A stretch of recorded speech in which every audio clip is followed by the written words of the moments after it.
Merhaba arkadaşlar. Star Atlas Akademi kanalıma hoş geldiniz. Bu videoda size gemi istatistiklerinden bahsedeceğim. Kanalıma abone olup bu videoyu da beğenirseniz sevinirim. Şimdi arkadaşlar bana sıklıkla hangi gemiyi alalım, hangi gemileri alırsak daha çok para kazanırız gibi sorular geliyor. Bu sorulara cevap vermek çok kolay değil. Neden? Çünkü birincisi sizin ne kadar paranız olduğunu bilmiyorum. Bu oyuna ne kadar zaman harcayacağınızı bilmiyorum gibi bir dolu kriter var. E, Dolayısıyla bu soruya cevap veremiyorum. Ne demek istediğimi videoyu ileriki videoları da izleyince bu videoyu ve bundan sonraki videoları izledikçe daha çok anlayacaksınız.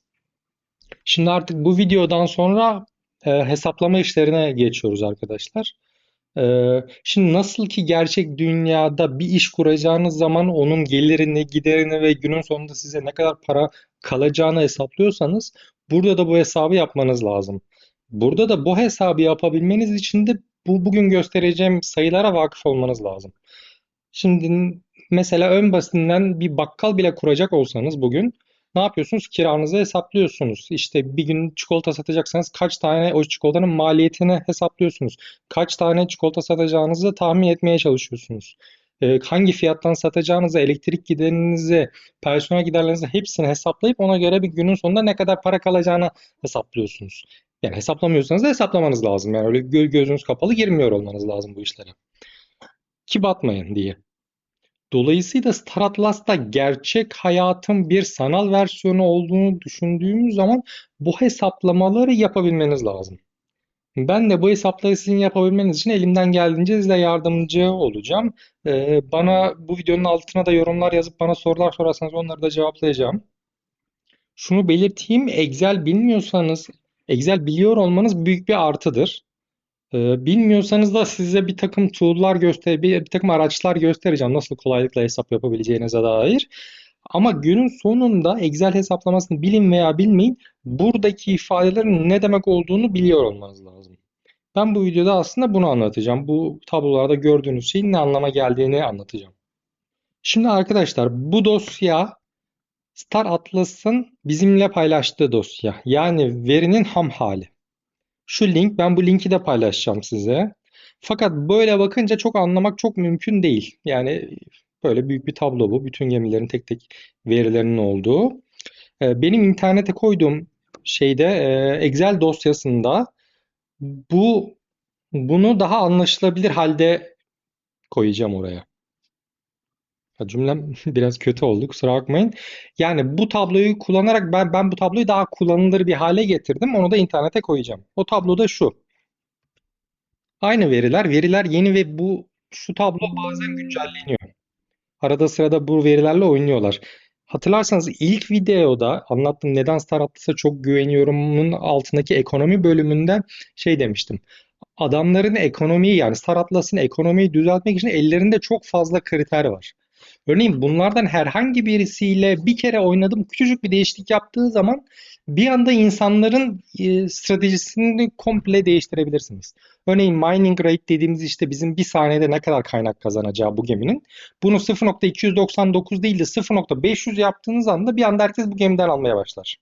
Ellerindeki başka gemileri satmaya başlarlar. Anlatabiliyor muyum? Yani böyle insanları da çok ciddi bir şekilde yönlendirebilecekleri muazzam bir tool. Diğer oyunların hiçbirinde bu kadar geniş değil bu. Bir tane, iki tane, üç tane olabiliyor kontrol noktası.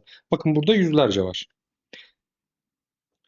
Şimdi ben bunun bu haline yaptım. Bunu da düzenli olarak güncelleyeceğim. Çünkü arada güncelleme gelebiliyor demin söylediğim sebeplerden dolayı. Şimdi arkadaşlar gözünüz korkmasın. O kadar da zor değil.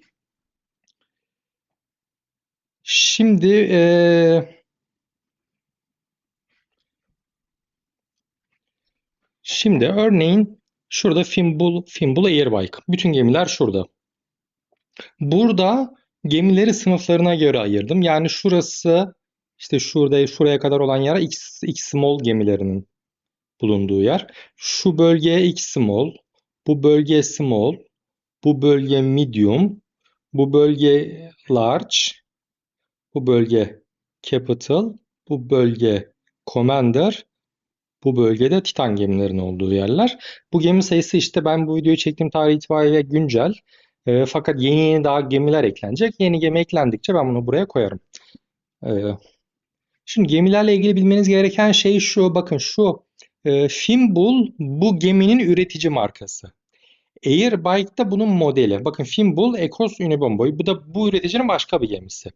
Mesela ne var? Opal var. Opal bunun üreticisi, Jet de şeyi modeli. Yani bunun ne mesela Mercedes işte C veyahut da E gibi düşünebilirsiniz. E serisi, C serisi işte ben çok bilmiyorum da arabalardan çok anlamam. E, Calico'nun Maxoc işte BMW 3 bilmem ne. Burada BMW Calico oluyor. Maxoc da onun modeli yani C. Böyle böyle 5-6 tane üretici var. İşte Busan var, Pierce var, Vizus var, Calico var, Armstrong var, Rainbow var vesaire vesaire. Bunların hepsinin sınıfı var. Burası gördüğünüz gibi büyükten küçükten büyüğe doğru sıralı bunlar. X Small'dan başlıyor, Titan'a kadar gidiyor. Bir de her geminin bir özelliği var. Orada burada yazıyor. Racer yarışçı demek. Bomber bombacı demek. Bunları anlatacağım ileride. Şu an için Labs için bunun çok bir anlamı yok buraların. Fighter savaş gemisi, işte transport şey gemisi, taşıma gemisi. Ne var başka? Rescue kurtarma, miner mining gemisi, bounty hunter kelle avcısı demek. Multi-role birden fazla vazife özelliği var demek. Freight Cargo demek. Data Runner veri analizi yapan gemi. Refuel Repair'da şey gemisi, aktarma, yakıt aktarma ve tamir gemisi. Başka da bir şey. Salvage hurda gemisi. Evet, başka görmediğim bir şey varsa da onu internetten bakarsınız anlamına. Şu dediğim gibi Labs'ta çok bir anlamı yok bu rollerin. Şurada filo puanları var. Bunları bir önceki videoda anlatmıştım. İşte her toplamda bir filoda maksimum 145 puanlık gemi yapabiliyorsunuz, koyabiliyorsunuz. Ama istediğiniz kadar filo yapabiliyorsunuz. Orada bir sınır yok. Filo sayısında sınır yok. Fakat her bir filonun alacağı gemi sayısında bir sınırlama var. O da 145 puan. Şimdi gözünüze bu tabloya bakınca ilk önce şu kırmızı kutucuklar geliyordur arkadaşlar. O ne demek o kırmızı kutucuklar onu anlatayım. Şimdi her bir geminin gördüğünüz gibi bir takım istatistikleri var. Şu altında da ortalama değerleri var. Yani örneğin şu 282, şu 1, 2, 3, 4, 5 tane hücrenin ortalaması. Tamam mı?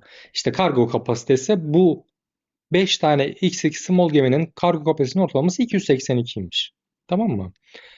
Bu kargo o grubun, o sınıfın ortalamasından büyükse eğer ben onu kırmızıyla boyadım. Yani bu grubun ortalaması 280 iken bakın Pierce X4'ün değeri 389. 282'den fazla olduğu için onu gösterdim. Bu benim için ne anlama geliyor? Ben hemen hangi geminin hangi konuda iyi olduğunu böylelikle görebiliyorum. O ortalamanın ne kadar üstünde olduğunu görerek. Bakın altındaymış. Ama mesela fuel kapasitesi bakımından o kadar da iyi değil o gemi. Tamam mı? O kırmızılar o anlama geliyor. Yani o sınıfın ortalamasının üstündeyse eğer o geminin değeri onu ben kırmızıyla boyuyorum. Böylelikle hangi gemiyi alacağımı kararlaştırmak benim için daha kolay oluyor. Bu arada bu tabloyu da hiçbir yerde bulamazsınız arkadaşlar. Bunu ben yaptım hiçbir yerde de görmedim. Şimdi devam edelim. Şimdi buradaki tabloyu şöyle 1, 2, 3, 4, 5, 6 gruba ayırmışız. Birinci şu grup depo kapasitesi. Buradaki grup mining konusundaki harcamaları, bu kısmı warp dediğimiz yolculukla ilgili değerlere, bu bölüm scanle ilgili anlatacağım scan'in ne olduğunu. Değerler. Burası crew kaç gemide kaç mürettebat olduğunu gösteriyor. Burası da respawn'u anlatacağım. Yani toplam yani grup hepsi bir grup. Öyle değerleri. Zaten bakın gruplar arasındaki çizgi biraz daha kalın. Öylelikle ayırmış olabilirsiniz. Şimdi ilk önce depo kapasitesini anlatayım. İşte her geminin bir kapasitesi var. Temelde 3 grupta kapasitesi var. Bir kargo kapasitesi, bir fuel yani yakıt deposu, bir de mühimmat deposu. Bu ne kadar büyük olursa o kadar iyi. Çünkü mesela mining yapacağınız zaman veyahut da bir gezegenden bir gezegene bir madde, bir kaynak harcayacağınız zaman onu geminize yüklemeniz lazım. Filonuza yüklemeniz lazım veyahut da. O da işte ne kadar yükleyebileceğiniz burasıyla alakalı. Şimdi fuel'un ayrı yeri var. Ammo'nun ayrı yeri var. Onun dışındaki bir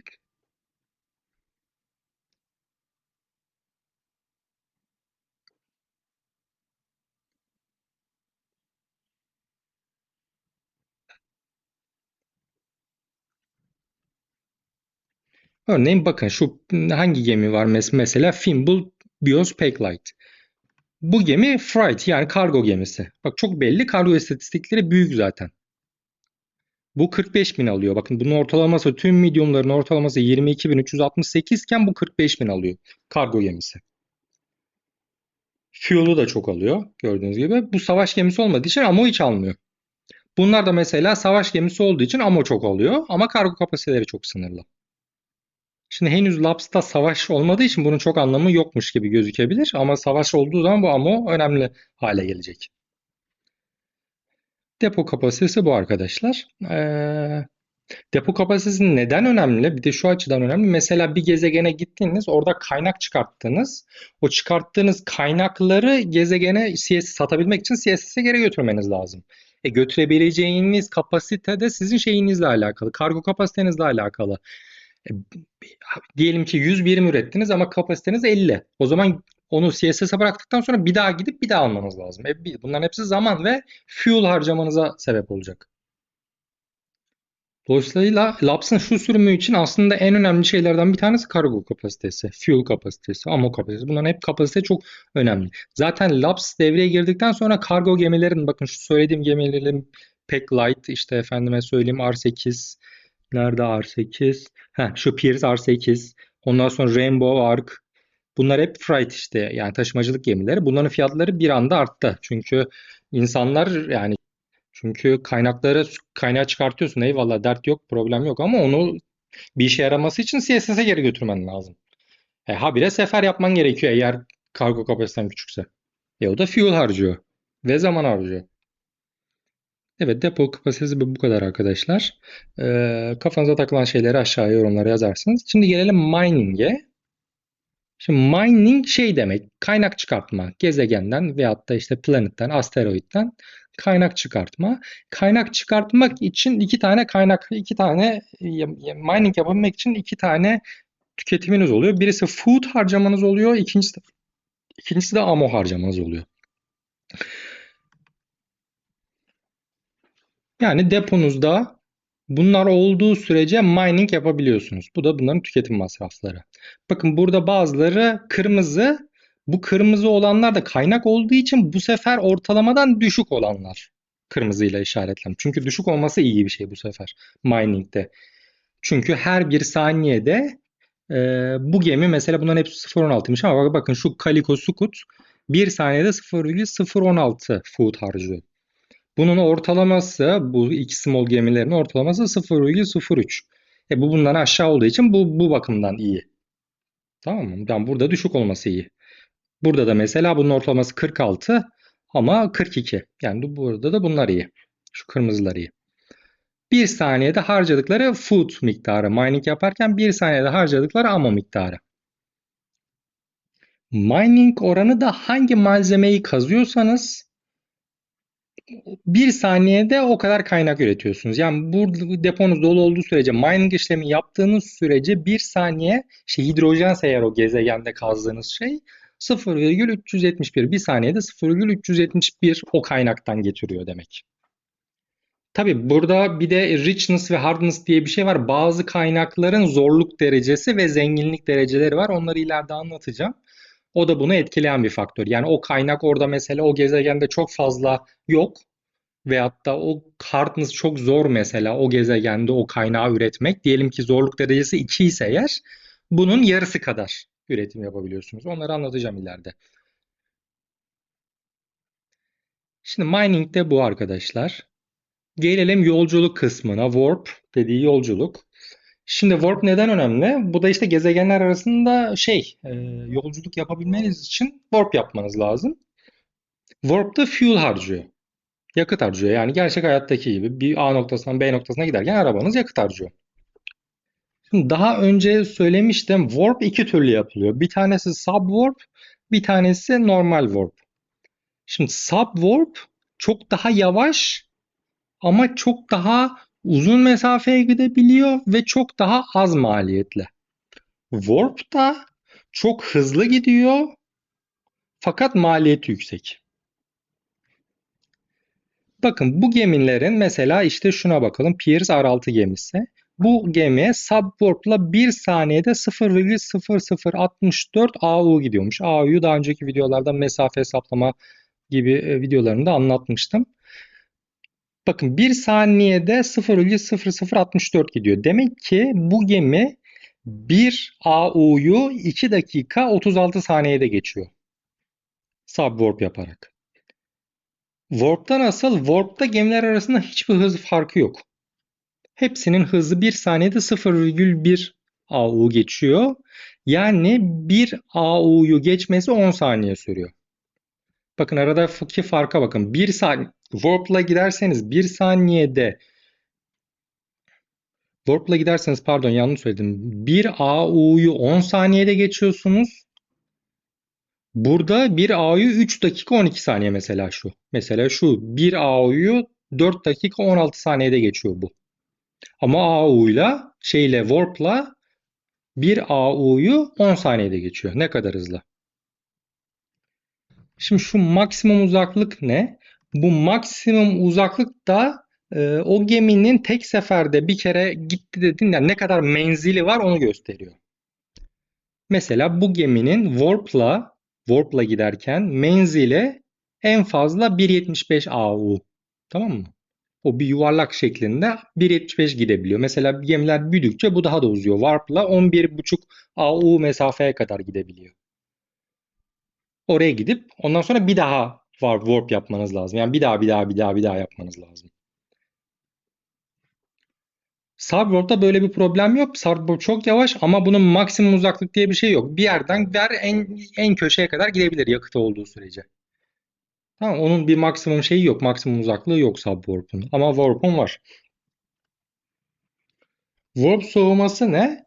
O da Warp'la bir yere gittikten sonra diyelim A gezegeninden B gezegenine gittiniz. O B gezegeninden hemen yola çıkamıyorsunuz. Belli bir şeyi var. Soğuma süresi var. O süreyi beklemeniz lazım. Bu Warp soğuması da bu. Fuel tüketimi, yakıt tüketimi. Bakın Warp'la gittiğiniz zaman bir AU'da bu 18,76 fuel tüketiyor. Subwarp'la gittiğin zaman 5-15 tüketiyor. Ne kadar? 3'te 1 yaklaşık. Yani 3'te 1'inden hatta 4'te 1'i kadar filan bazılarında. Bir Warp'la ilgili ayrı bir video soracağım. Nasıl yapıyoruz, nasıl Warp'la gidiyoruz, nasıl Subwarp'la gidiyoruz onların hepsini göstereceğim. Hatta önceki videolarda da göstermiş olmam lazım onu. Bu asteroid çıkış fuel maliyeti de şimdi biz Labs'ta şu aşamada kaynakları hep şeyden çıkartıyoruz. Asteroidlerden. Henüz daha planetlerden çıkartma gelmedi. Sadece asteroidlerden çıkartabiliyoruz. Bir gemi asteroide girdikten sonra ondan çıkması için ayrıca bir fuel maliyeti oluyor. Bu çok yüksek bir maliyet değil, çok az yani ama bir maliyet sonuçta. Devam edelim. Warp konusu da bitti. Warp istatistiklerimiz de bitti. Şimdi gelelim Scan'e. Scan de şu arkadaşlar, harita üzerinde filonuzu gezdirerek orada Scan diyerek orada SDU denilen şeyler arıyorsunuz. SDU Survey Data Unit diye bir şey. Bunlar ne işe yarıyor? Bunlar da craft yaparken yani malzemeleri birleştirip başka bir seviye yani A ile B'yi birleştirip C yapabilme işine craft deniyor. A ile B'yi birleştirirken bir de yanına bazı ürünler için STU da eklemeniz gerekiyor. STU istiyor. Bu STU'yu çıkartmanın da tek yöntemi bu haritada gezinerek scan yapmak. Bu STU'lar bazen çok pahalı bir şekilde hale gelebiliyor. Yani sadece scan'e yoğunlaşmış insanlar da var. Bu fakat çok zaman harcayıcı bir şey. Yani sürekli bilgisayar başında durmanız gereken bir şey. Anlatacağım. Scan'le ilgili video yapacağım. Şimdi bu soğuma dediği bir kere scan yaptıktan sonra ikinci scan'e geçmek için bu kadar sürenin geçmesi lazım. Scan'in de olayı şu, bu şimdi mesela mining yaparken food harcıyor, ammo harcıyor ya. Bu da scan yaparken bir scan için toolkit harcıyor. Şu kadar toolkit harcıyor. Bunun da maliyeti bu. Evet, bunların şu şeylerini koymamıştım. Şimdi yeniden koydum. Ortalamanın üstünde ve altında şu kırmızı kutucukları koydum. Hani bazıları verimli, bazıları verimsiz. Çünkü scan çıkartıyor ama çok fazla toolkit harcıyor. Onu da yapmak çok mantıklı değil. Şu Crew'da her bir geminin mürettebat kapasitesi. Bir tane var, bakın iki tane var, üç tane var falan filan. Burada da bunlar gösteriyor. Respawn süresi de respawn şu arkadaş. Mesela yolda işte bir gezegenden bir gezegene gidiyorsunuz fakat fuel hesabınızı iyi yapmadık. Fuel hesabını iyi yapmadığınızdan dolayı gidemiyor, gemi kalıyor. Ne olacak? Şu aşamada bunu starting point'e ışınlayabiliyorsunuz. Biten şeyinizi. Biten yakıtınız olduğu zaman. Bunun süresi ne kadar sürede ışınlanıyor yani starting zone'a yani CSS'ini kendi CSS'inize. Fakat bu olduğu zaman şey oluyor. Eğer kargonuz doluysa kargonuz boşa gidiyor. Hepsi yanıyor. Bunun ne kadar uzun sürede? Ben hani hiç yapmadım. Şimdiye kadar hiç öyle bir ihtiyacım olmadı ama tabloda sonuçta bu da var. Ee, Bu gemi istatistikleriyle ilgili anlatacağım şeyler bu kadar arkadaşlar. Ben bunu internetteki dosyama ekliyorum zaten. Oradan da bakabilirsiniz. Videonun altına da sorular sorabilirsiniz. Onlara da elimden geldiğince cevap vermeye çalışacağım. Kanalıma abone olup bu videoyu beğenirseniz sevinirim. Görüşmek üzere.